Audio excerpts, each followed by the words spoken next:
ശ്രീനാരായണ ഗുരുദേവ തൃപ്പാദങ്ങളിൽ എൻ്റെ സാഷ്ടാംഗ പ്രണാമം.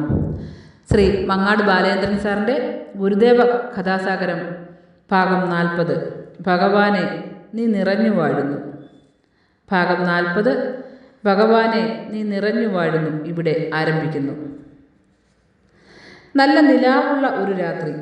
പ്രപഞ്ചത്തിൻ്റെ തിരുനെറ്റിയിൽ ഈശ്വരൻ തൊട്ടുവച്ച വെള്ളിപ്പൊട്ടുപോലെ നിൽക്കുകയായിരുന്നു ചന്ദ്രിക. അതിൻ്റെ നിലാവർഷത്തിൽ മരുത്വാമല ഒരു മഹനീയ ശില്പം പോലെ നിൽക്കുകയാണ്. മലയിലെ ജീവജാലങ്ങളെല്ലാം ആ നേരത്ത് നല്ല ഉറക്കത്തിലായിരുന്നു. മലമുകളിലെ പിള്ളത്തടം ഗുഹയിൽ ധ്യാനനിരതനായിരുന്ന നാണുസ്വാമി ആ ധ്യാനാവസ്ഥയിൽ നിന്നും അർദ്ധരാത്രിയോടെ ഉണർന്നു. പിന്നെ ആ ഗുഹയിൽ നിന്ന് മെല്ലെ പുറത്തേക്കിറങ്ങി. കാറ്റും കുളിരും മേഞ്ഞു നടന്നിരുന്ന ആ അർദ്ധരാത്രിയിൽ നാണുസ്വാമിക്ക് അതുവരെ ഉണ്ടാകാത്ത വിധമൊരു വിശപ്പനുഭവപ്പെടാൻ തുടങ്ങി. വിശപ്പകറ്റാനുള്ള യാതൊരു വകയും ആ നേരത്ത് കൈവശമുണ്ടായിരുന്നില്ല.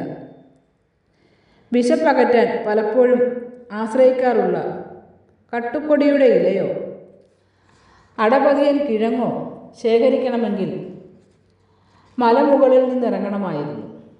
ദാഹമകറ്റാനുള്ള വെള്ളം ശേഖരിക്കണമെങ്കിൽ അതിനുള്ള ഉറവയും കുറച്ചകലെയായിരുന്നു.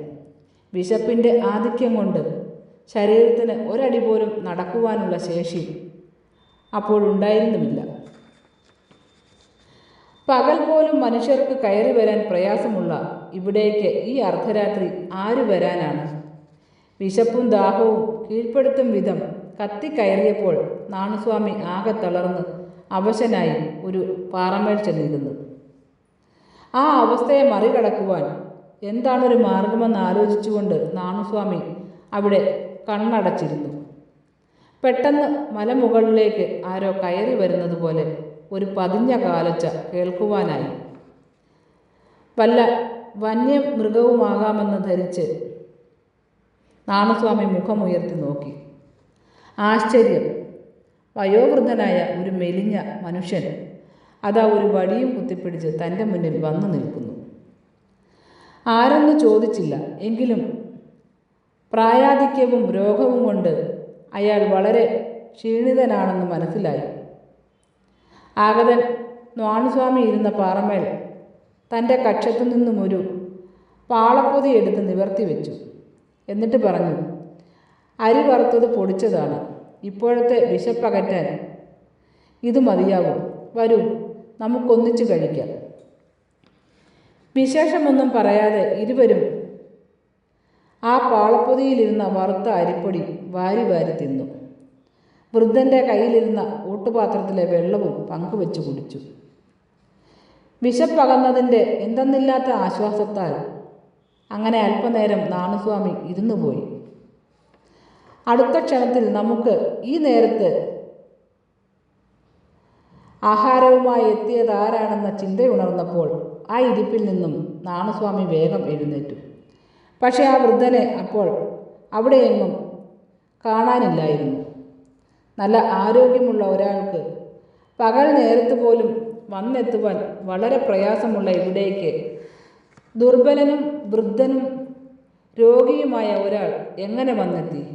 അതും വന്യമൃഗങ്ങളും ഇഴജന്തുക്കളും സ്വൈര വിഹാരം നടത്തുന്ന ഈ മലയിലേക്ക്, അതും ഒരു നടപ്പാത പോലും ഇല്ലെന്നിരിക്കെ നാണുസ്വാമി ആശ്ചര്യപ്പെട്ടു തിരിഞ്ഞു നോക്കി. അകവും പുറവും ഒഴിഞ്ഞൻ ഭഗവാനെ നീ നിറഞ്ഞു വാഴുന്നു. പിൽക്കാലത്ത് ഗുരുമനസ്സിൽ നിന്ന് ശിവപെരുമാനെ സ്തുതിച്ചുകൊണ്ടൊഴുകി വന്ന ഈ ഈരടികൾ ആ നേരത്ത് ഒരുപക്ഷെ നാണുസ്വാമിയുടെ മനസ്സിൽ നിറഞ്ഞു കവിഞ്ഞതായിരിക്കണം. നാരായണ ഗുരുവേ, എൻ്റെ സത്യപ്രകാശമേ നീ, പാരിൽ പ്രകാശമേകാൻ പിറന്നൊരു വാടമലരല്ലേ നീ. നാരായണ ഗുരുവേ, എൻ്റെ സത്യപ്രകാശമേ നീ, പാരിൽ പ്രകാശമേകാൻ പിറന്നൊരു വാടമലരല്ലേ നീ. ശ്രീ മങ്ങാട് ബാലേന്ദ്രൻ സാറിൻ്റെ ഗുരുദേവ കഥാസാഗരം ഭാഗം 40 ഭഗവാനെ നീ നിറഞ്ഞു വാഴുന്നു ഇവിടെ അവസാനിച്ചിരിക്കുന്നു. ഇതിൽ വന്നിട്ടുള്ള തെറ്റുകുറ്റങ്ങൾ സദയം ക്ഷമിക്കണമെന്ന് ഗുരുദേവ നാമത്തിൽ അറിയിക്കുന്നു. നന്ദി, നമസ്കാരം. ഗുരുധർമ്മം വിജയിക്കട്ടെ.